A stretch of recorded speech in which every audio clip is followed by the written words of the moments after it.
Pod motom Zajedno jače od 13. do 16. studenog u Zagrebu održana je međunarodna izložba inovacija, prototipova i poslovnih planova Budi uzor Innova. Glavni organizator izložbe, osječki poduzetnički inkubator Terra Technopolis, u okviru ovog događanja organizirao je i natjecanje u pisanju poslovnih planova Budi uzor, a 10 najuspješnijih nagrađeno je na današnjoj svečanosti u Osijeku. Ovogodišnji Grand Prix za najbolji poslovni plan osvojile su 4 studentice Fakulteta agrobiotehničkih znanosti Osijek: Sanja Antunović, Ana Čolak, Andreja Gregurec i Nive Sić, i to za poslovni plan Horse Spirit for Human Health za proizvodnju kobiljeg mlijeka. Projekt naše te ideje bio je terapijsko jahanje i brzo smrznuto kobilje mlijeko. Na tom projektu smo radili, to je poslovnom planu, već 2 godine. Puno nam znači priznanje jer stvarno nastojimo u budućnosti ostvariti taj poslovni plan. Već neke resurse imamo, znači zemljište, i sada još samo treba realizirati početni kapital. Čujemo da se jedna od vas zapravo bavi konjima, i ako ne možete objasniti što zapravo, zašto je važno to kobilje mlijeko, a neko će čuti reći čemu to zapravo služi? Ja se bavim jahanjem. Kobilje mlijeko je izuzetno cijenjeno zbog svojih bogatih svojstava, znači puno je vitamina, pomaže djeci sa problemima, znači sa astmom i raznim drugim tegobama. Grand Prix za najbolju inovaciju osvojio je pak Armand Filić, student Fakulteta elektrotehnike, računarstva i informacijskih tehnologija Osijek. On je izumio svojevrsnu pametnu ležaljku. Nakon 3 godine studiranja na fakultetu Feritu sam stekao znanja te sam odlučio ući u svijet poduzetništva i shvatio sam da mladima treba neka nova inovacija kako bi se tržište razvilo u pravom smjeru. Tako da sam došao na ideju da se implementira obnovljivi izvor energije i ekološka osviještenost, te da se poboljša naš turizam i dodatno obogati sadržaj koji nudimo turistima. Što je zapravo tvoja ideja? Malo smo razgovarali, čuli smo vrlo zanimljivo nešto što se može ponuditi kako na našem Jadranu, tako i drugdje u svijetu gdje je visoki turizam. Radi se o ležaljci koja ima implementiranu solarnu ploču, te se iz nje dobivamo energiju za napajanje hladnjaka, ventilatora, punjenje telefona. Tu imamo i sef za vrijedne stvari. Ona je specifična dizajnom i prilagođena je za 2 osobe. U kojoj je sad fazi realizacije tvoj projekt? Prototip je završen, te će biti predstavljen na fakultetu u 1. mjesecu. Misliš li da će ovo biti odskočna daska? Puno mi je pomoglo tim iz Terra Technopolisa svojim stručnim savjetima i mentorstvom. Brončana medalja za najbolji poslovni plan pripala je studentima Veleučilišta Lavoslav Ružička iz Vukovara, koji su svoj grad predstavili kroz edukativnu igru namijenjenu najmlađima. Primili smo posebnu nagradu za našu poduzetničku ideju koja se naziva The Nubius Game, znači igra koja predstavlja grad Vukovar. Možete li nam malo reći više o samom projektu, o ovoj igri, zašto je ona važna i zašto ste zapravo primili ovo priznanje? Pa igra je važna, predstavlja grad Vukovar i kroz samu igru, socijalizaciju, djeca, odrasli mogu naučiti nešto o gradu Vukovaru.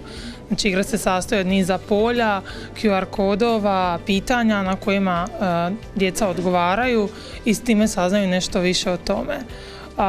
Nagradu smo osvojili jer mislimo da je to od značaja, jer grad Vukovar ima svoju povijest i on ima po čemu je on poznat, i mislimo da bi to onda bilo i dobar poduzetnički pothvat, jer uvijek dolaze škole, učenici, gotovo kad je dan obilježavanja 18.11. Tako da mislili smo preko toga da bi to moglo biti dobro, i oni su prepoznali tu našu ideju. Uz same nagrade najuspješniji mladi poduzetnici dobili su i priliku svoj projekt provesti u djelo u okviru projekta Studentski poduzetnički inkubator Studos. On im omogućava inkubaciju u trajanju od 6 mjeseci bez naknade, a Terra Technopolis pruža im i druge oblike potpore u ostvarenju poslovnog plana. Na međunarodnoj izložbi inovacija inovatori izlažu svoje izume, za njih dobivaju vjerojatno prvu procjenu vrlo stručnog žirija koji će reći kako stoje u odnosu na tehnički aspekt inovacije, tehnologiju proizvodnje, ali i put komercijalizacije. Izuzetno je važno upravo to, dobiti povratnu informaciju što smo radili i savjet kako dalje. A priznanje, to je posljedica onoga što smo uložili. Druga bitna i sve veća komponenta natjecanja je natjecanje u pisanju studentskih poslovnih planova. Prije 3 godine smo natjecanje otvorili prema srednjoškolcima i mladim poduzetnicima. iako su studenti još uvijek najbrojnija skupina koja sudjeluje u natjecanju. Samo natjecanje je odavno nadišlo okvire svog matičnog sveučilišta. Danas imamo mrežu certificiranih trenera i izvan Republike Hrvatske. Poslovni planovi se pišu i na engleskom jeziku. I to je sada vrlo prestižno natjecanje koje se ove godine održava po 15. puta. Kako je isteknuo direktor Tere Tehnopolis, ove su godine postignuti sjajni rezultati u akademskom poduzetništvu. Ovdje su nastale vrlo kvalitetne inovacije i poslovni planovi studenata. Njihove inovacije ne samo da su atraktivne, ne da su dobro osmišljene.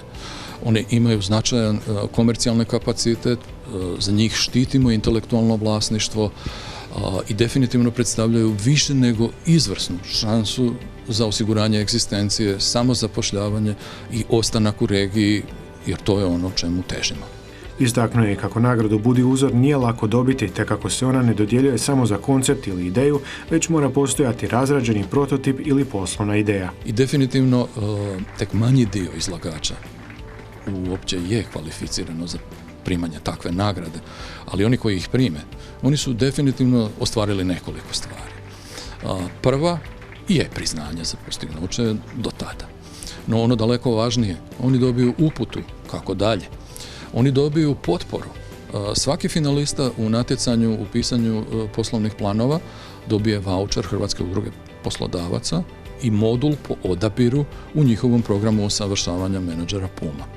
Osim toga, Tera Tehnopolis dodjeljuje besplatnu predinkubaciju u trajanju do 6 mjeseci. I to je upravo ono ključno razdoblje. Generirati inovativnu ideju je lijepo. Napisati poslovni plan traži dodatne vještine, dosta rada, no to još uvijek ne znači da imamo poduzetnika koji pokreće posao. Predinkubacija je faza u kojoj oni štite intelektualno vlasništvo, pribavljaju financije, traže partnere, registriraju eventualno pravnu osobu, obrt ili trgovačko društvo i pokreću poslovanje.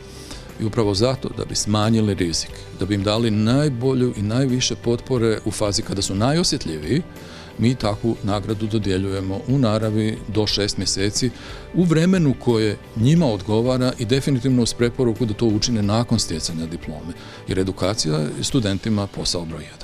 A svakako vrijedi napomenuti kako su brojni dobitnici nagrade Budi uzor iz prošlih godina danas vlasnici uspješnih tvrtki.